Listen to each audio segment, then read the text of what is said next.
현재 대한민국에서 가장 핫한 지역, 가장 뉴스에서 언급이 많이 되는 지역이 어디일까요? 제가 지도에서 이렇게 보여드리고 있는데 아시는 분은 벌써 다 눈치채셨죠? 수도 서울 한복판에 이렇게 큰 숲이 있어요. 야, 이거 뭘까요? 진짜로 이렇게 빽빽하게 숲이 가득 차 있는 곳이 있단 말인가요? 그런데 여기 용산구라고 써있네요. 수도 서울의 용산이고 사실 이곳은 미군이 있던 미군 기지 자리예요. 보안상 위성 지도에서 이렇게 숲으로 가려져 있습니다. 이 안쪽으로 국방부도 있고 국립중앙박물관도 있고 미군 기지도 있고 이랬던 곳이었는데 여기가 왜 핫 이슈인지 다들 아실 거예요. 대통령 집무실이 국방부 청사 안쪽으로 들어왔고 그 아래쪽으로 공원이 될 예정 미군 기지가 있던 곳이죠. 이곳을 임시 개방을 했습니다. 보도자료 하나 볼까요? 자, 6월 10일 뉴스고요. 용산공원 개방 첫날 오염 논란보다는 기대감이 더 크다. 120년 만에 미군 기지가 개방이 됐습니다. 국토부에서는 자체 정화를 거쳐서 9월 임시 개방으로 확대를 한다. 이렇게 얘기를 했어요. 이 사진에 보면 국토부 장관도 참여를 했죠. 이 미군 기지 안이 토지가 오염이 돼 있다. 이런 말들도 있는데 그건 사실 잘 모르겠어요. 얼마 전까지만 해도 미군이 주둔하고 살던 곳인데 글쎄요. 조사를 좀 해봐야겠죠.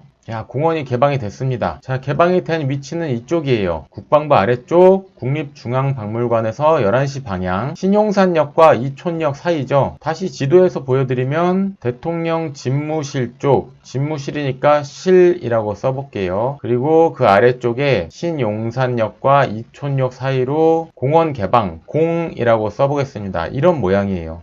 근데 위성지도를 숲으로 덮어놔서 답답하잖아요. 그래서 구글 지도 한번 제가 보겠습니다. 짠! 구글 지도고요. 구글 지도에서는 가리는 거 없이 이렇게 다 노출이 됩니다. 제가 무슨 군사 기밀 노출하는 거 아니고 그냥 구글 어스 사이트 들어가면 누구나 볼 수 있는 거예요. 자, 이쪽에 국방부 청사, 대통령 집무실 쪽이 있고 그 아래쪽으로 이렇게 장교들 숙소 같은 거예요. 이렇게 보면은 지붕이 약간 붉은 빛으로 되어 있잖아요. 근데 특별히 공원으로 조성 안 해도 이미 공원이라고 해도 될 만큼 이렇게 숲도 많고 운동장도 있고 이런 형태로 되어 있죠. 지금 개방을 하니까 이제 가볼 수 있구나 하시는 분도 있을 수 있는데 사실 저는 20년 전에 이쪽을 다 다녀왔습니다. 요 근처에서 군 복무를 했었고 제가 운전병이었기 때문에 이 안쪽으로 차 타고 돌아다니고도 했었어요. 재밌었던 거는 이 미군기지 안쪽에서는 미국 교통법을 따라야 됩니다. 사거리에서 차가 만나면 무조건 일시 정지를 하고 먼저 정지한 차가 먼저 지나가고 이런 식으로 차례차례 섰다가 지나가고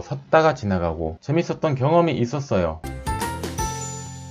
아니 그래서 지금 무슨 얘기를 하고 싶냐 이거잖아요. 부동산 유튜버 땅땅 무슨 땅인 만큼 부동산 얘기를 해야겠죠. 다시 위성지도로 돌아와서 뭔가 핫 이슈가 있고 좋은 것들이 생겼을 때 제가 항상 보는 거는 야, 그런 곳이 쫙 펼쳐지는 전망, 조망권이 확보된 곳에 살면 정말 좋겠다. 그런 생각을 많이 합니다. 용산공원이 쫙 펼쳐지고 대통령 집무실도 보이고 경호 차량들 왔다 갔다 하는 것도 보이고 주말이면 공원에 사람들이 가득 차서 평화로운 분위기에서 놀고 있고 이런 게 내 집 거실에서 쫙 펼쳐지는 그런 집에 살면 좋겠다. 이런 생각도 해봤어요. 숲세권, 공세권, 그리고 대통령실이라는 이벤트 이런 게 가능한 집이 있을까요? 이렇게 지도상에서 보면은 이쪽 한강로와 이촌동 요 사이 쪽으로 해서 일단 층이 높아야 전망이 확보되잖아요. 요 한강로 쪽이랑 동부이촌동 쪽으로 향하는 요 길 쪽에 높은 건물들이 좀 몇 개 보입니다. 주상복합이겠죠? 자, 결정했어요. 이쪽에 용산공원이 쫙 펼쳐지는 주상복합 한 35층 정도로 집 사서 이사 가기로 결정했습니다. 자, 여러분도 저랑 같이 일로 이사 가시죠. 자, 얼마면 살 수 있나 한번 보겠습니다. 조금 확대해 보겠습니다. 일단 이촌역 이용도 편리하고 이쪽에 무슨 타워?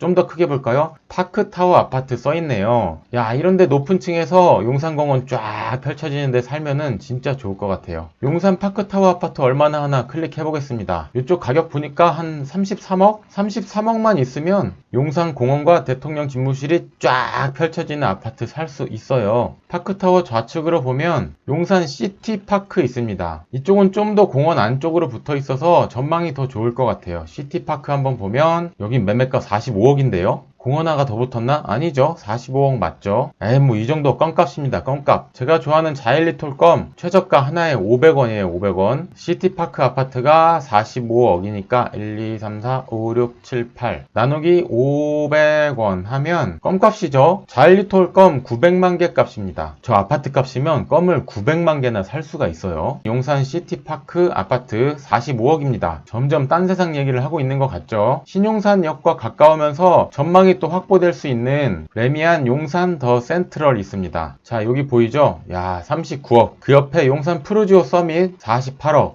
야, 용산에 정말 날개가 달렸습니다. 금리도 오르고 집값도 좀 주춤하는 뉴스들이 많이 있는데 물론 대한민국에서 제일 핫한 곳이니까 그럴 수도 있어요. 30억, 40억? 이게 어느 정도 느낌인지 감도 안 오시는 분도 많을 거예요. 그런데 우리가 이 용산공원 전망이랑 숲세권을 포기할 수는 없잖아요. 요 라인 쪽에 좀 살아보고 싶고 투자도 해보고 싶단 말이죠. 이쪽 용리단길이 또 핫한 맛집, 카페거리가 있기 때문에 요 핫플레이스 주변에 좀 살아보고 싶은 생각도 있을 거예요. 어떻게 가능할까요? 주상복합 아파트가 아니라 고층 뷰가 가능한 주거용 오피스텔로 보면은 얘기가 좀 달라지죠. 자, 오피스텔 누르고 아파트는 좀 꺼보겠습니다. 자, 이렇게 매물들이 보이는데 오, 뭐예요? 공이 하나 줄어든 것 같아요. 한번 보겠습니다. 일단 교통이 좋아야 되니까 요 한강로 쪽에 신용산역과 삼각지역 사이에 주거용 오피스텔들이 있어요. 고층으로 가면 남산 쪽도 보이고 대통령 집무실 쪽이랑 용산 공원도 조망이 확보될 수 있는 아주 A급 위치라고 볼 수가 있겠죠. 가격 한번 볼까요? 이쪽에 벽산 메가트리움 아파트 있습니다. 아파트도 있고 오피스텔도 있는 거겠네요. 60제곱미터에 매매가 4억 5천입니다. 이제 좀 현실적이죠. 손에 잡힐 듯 말 듯 하죠. 물론 주거용 오피스텔 작은 평수들이지만 1인 가구, 2인 가구가 대세기 때문에 투자로서도 가치가 괜찮을 것 같아요. 집무실이 좀 더 안정화되고 용리단길도 좀 확장이 되고 용산공원까지 완전 개방이 되면은 이쪽 라인의 가치가 지금이랑은 비교도 할 수 없을 정도로 좋아질 거라는 생각이 들어요. 물론 전망까지 확보가 되어야 최고의 프리미엄을 형성할 수 있겠죠. 메가트리움 옆에 한강로 대우 아이빌 아파트 있습니다. 주거용 오피스텔이 같이 있는 거겠죠. 64제곱미터 매매가 2억 9,500만원. 쭉 내려오면 신용산역 디오빌 오피스텔 있습니다. 61제곱미터 매매가 4억이네요. 이쪽은 용산 우체국이나 이렇게 건물들이 좀 있는데 혹시 이쪽 디오빌 오피스텔 용산공원 전망이 되는지 아시는 분 계시면 댓글 한번 좀 부탁드릴게요. 그 아래쪽으로 레미안 용산 더 센트럴, 아까 아파트 가격 보고 깜짝 놀라셨죠? 주거용 오피스텔이라면 좀 다릅니다. 102제곱미터 매매가 8.7억 나와 있어요. 이쪽도 아모레퍼시픽 건물로 가려져 있는데 이쪽 오피스텔 거주하고 계신 분 계시면 용산공원이나 대통령 집무실 조망이 확보되는지 댓글로 얘기 좀 한번 해주세요. 아까 처음에 말씀드렸던 용산 시티파크 80제곱미터 6억 9천만원, 그리고 파크타워 170제곱미터 매매가 18억이네요. 170제곱미터는 50평대입니다. 아파트가 아니라 주거용 오피스텔로 눈을 좀 돌리면 용산공원과 대통령 집무실 조망이 확보된 쪽도 접근성이 확 낮아질 수가 있겠죠. 항상 내 예산 안에서 최고의 투자를 해야 합니다. 물론 오피스텔이 아파트에 비해서 베란다도 없고 관리비도 좀 나오고 단점이 있는 것도 분명히 있어요. 그치만 이 가격적인 메리트가 정말 너무 크고 편리성도 크게 빠지진 않으면서 주변 생활 편의성은 똑같죠. 꼭 아파트냐 오피스텔이냐 그 얘기만 하려는 건 아니고 같은 예산, 같은 돈 안에서 시야를 좀 넓게 보면은 더 좋은 선택지가 항상 있을 수 있다는 얘기입니다. 4억, 5억, 7억 요 왔다 갔다 해서 또 다른 좋은 선택지가 있을 수도 있어요. 용산공원 전망이 확보되는 주거지 영상 도움이 되셨다면 땅땅 무슨 땅 유튜브 채널 구독 부탁드리고요. 이 영상 좋아요도 많이 부탁드릴게요. 아래쪽에 가입 버튼 누르고 멤버십 가입하시면 특별한 혜택도 있으니 땅땅 무슨 땅 멤버십 가입도 많이 부탁드리겠습니다. 그리고 이번에 제가 출시한 책 토지 투자 시크릿, 자 드디어 다음 주면 전국의 서점에 다 깔리고요. 이제 인쇄가 완료됐기 때문에 인터넷 서점에서 주문하시면 바로바로 출고가 됩니다. 이제 출시된 따끈따끈한 책인데 벌써 베스트셀러 마크가 붙었네요. 너무 감사드려요. 예스24, 교보 알라딘 영풍, 인터파크 등에서 토지 투자 시크릿이라고 검색하면은 구매하실 수 있고요. 실제로 땅을 사는 방법론적인 이야기도 하지만 제가 만난 땅 부자들의 이야기, 자산가들의 마인드 마인드도 배워볼 수 있는 자기 개발서이면서 삶에 열정을 가질 수 있는 동기부여도 생기는 책입니다. 도서 토지 투자 시크릿 많은 관심 부탁드리겠습니다. 감사합니다. 지금까지 부동산 유튜버이자 작가 땅땅 무슨 땅이었습니다.